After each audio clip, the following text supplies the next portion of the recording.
More than 2 million workers are at risk every day from working in the heat on farms, on rooftops, and in other outdoor jobs. West 2's Greg Fox explains a new safety rule aimed at protecting workers from the heat and why a new Florida law bans some of those same safeguards. The heat is damn too high. We can't take this anymore.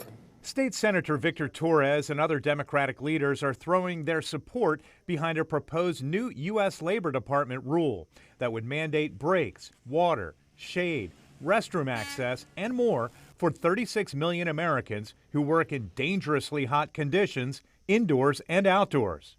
When people say a standard like this is going to cost a lot of money, I say, what is the cost of doing nothing? Right. And the cost of human life, the cost to the dignity of workers is just far too high. One local farm worker shared stories of working next to others who fell victim to the heat. These are young people. They leave families, they leave children, they leave widows because they die, unfortunately. The introduction of the proposed rule protecting workers from heat comes just a few months after Republican Florida Governor Ron DeSantis signed a bill into law that removes protections for workers from the heat. Under House Bill 433, cities and counties may not require an employer to provide heat exposure requirements not otherwise required under state or federal law.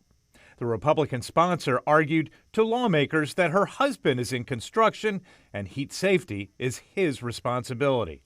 He goes out every day, he leaves with 2 gallons of water because that is his personal responsibility to protect himself on the job site, in addition to what his company does, in addition to what OSHA provides. Miami-Dade and other counties and cities had been considering ordinances to demand that employers provide shade, breaks, and water. As of July 1st, that's not allowed. But if the federal heat rule is enacted, possibly as soon as next year, the state may challenge it in court. Greg Fox, West 2 News.